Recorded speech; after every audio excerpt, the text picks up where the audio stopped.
சாம்பார் வந்து எப்படி குயிக்காக வைக்கிறதுன்னு உங்களுக்கு சொல்லி கொடுக்குறேன். இப்போ வந்து இந்த பருப்பு கொஞ்சம் பருப்பு தான் போட்டிருக்கேன் உங்களுக்கு. அதனால் இந்த மஞ்சப்பொடி போட்டுட்டு கொஞ்சம் ரொம்ப பருப்பை வேக விடக்கூடாது. நான் எப்படின்னு காட்டுறேன். இப்போ வந்து சாம்பார் சிம்பிளாகவும் வேகமாகவும் செய்கிறது எப்படி, இந்த பருப்பு வந்து நம்ம ரொம்ப வேக விடக்கூடாது.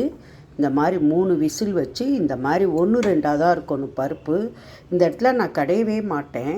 நான் சாம்பார் வச்சா இப்படியே தான் இருக்கும். வெரி ஷார்ட்டாக வைக்கிற சாம்பார். இதை பாருங்கள், சாம்பார் வெங்காயம் நறுக்கி வச்சுருக்கேன். காய் நான் நிறைய தான் போடுவேன். முருங்கைக்காய், மாங்காய் கொஞ்சம் வச்சுருக்கேன், தக்காளி.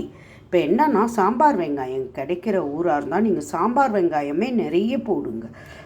சாம்பார் வெங்காயம் உடம்புக்கு ரொம்ப நல்லது, குழம்பு ருசி கொடுக்கும். அதனால் இப்போ வந்து இந்த சாம்பார் வந்து ரொம்ப சிம்பிள் சாம்பார். ஃப்ரெண்ட்ஸு, எப்படி ஷார்ட்டாக சாம்பார் வைக்கிறது. இதில் வந்து ஒர்க்கு ஜாஸ்தியே கிடையாது. தக்காளி வந்து கொஞ்சம் கூட போட்டால் குழம்பு ருசியாக தான் இருக்கும். இப்போ எவ்வளோ ஷார்ட்டாக இதை பண்ணலாம்னா, இதில் இருக்கிறதுக்கு அப்படியே இதில் இருக்க காயெல்லாம் போட்டு நான் ரெகுலர் சாம்பாரே இப்படி தான் வைப்பேன். வந்து இந்த இடத்துல கொஞ்சம் 2 கத்திரிக்காய் போடுறேன்.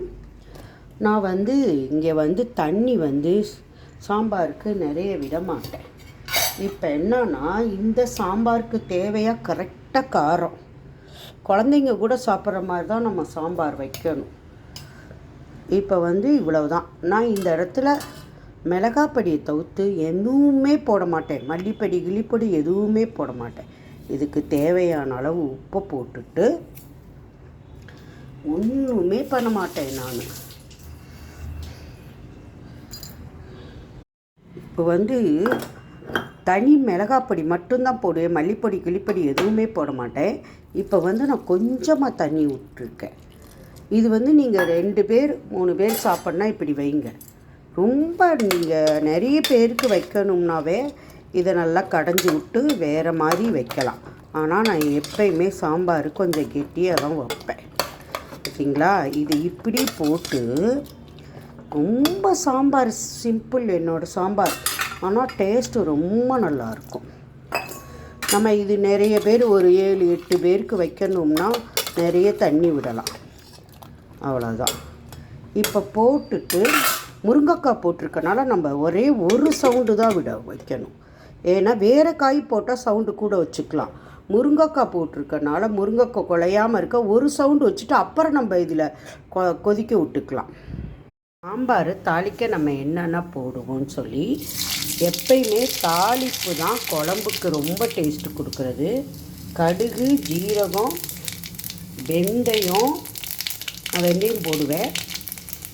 பெருங்காயம். இது நல்லா பொரிஞ்சதுக்கப்புறம் கருவேப்பிலை. அவ்வளோதான் நம்ம தாளிக்கிறது. அப்புறம் அதில் வந்து கொத்தமல்லி தழை. அவ்வளவுதான் நம்ம தாளிக்கிற ஐட்டம். அவ்வளோதான் சாம்பார். கடுகு, ஜீரகம், வெந்தயம், பெருங்காயம், கருவேப்பிலை. அவ்வளோதான். இப்போ சாம்பார் எப்படி வந்திருக்குன்னு பார்ப்போமா? ஒரு சவுண்டு இல்லாட்டி 1.5 சவுண்டு, அதாவது ஒரு சவுண்டு வந்து 1 செகண்டு அப்படி போட்டோம்னா தான் நம்மளுக்கு முருங்கைக்காய் போட்டிருக்கலாம்ல, முருங்கைக்காய் குழையாது.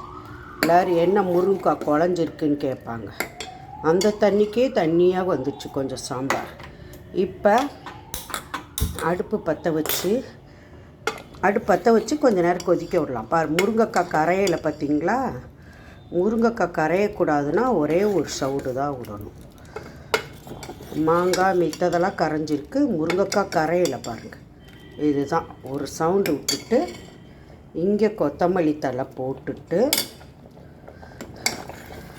இந்த அளவுக்கு இப்படியே சாம்பார் வச்சிங்கன்னா டேஸ்ட்டாக இருக்கும். எனக்கு இதுதான் பிடிக்கும். ஆனால்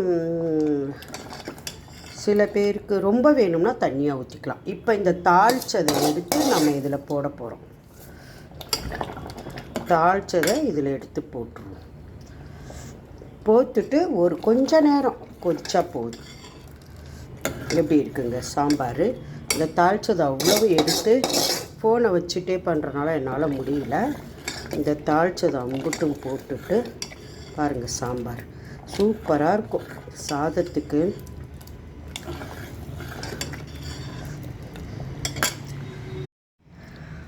தாளிச்சது எல்லாம் போட்டாச்சு. எப்படி இருக்குது பாருங்கள். நான் எப்படி வைப்பனோ ரெகுலராக அதே மாதிரி வந்திருக்கு.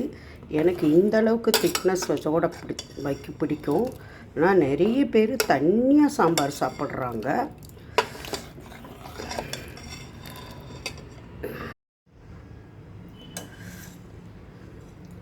இப்போ பாருங்கள் சாம்பார் எவ்வளோ நல்லா இருக்குது பாருங்கள். இதே மெத்தடில் வைங்க, வேலையே கிடையாது. செம்ம சிம்பிள் சாம்பார். நான் இப்போ நைட்டு இட்லிக்கு தான் வச்சுருக்கேன். எப்படி இருக்குது பாருங்கள் சாம்பார்.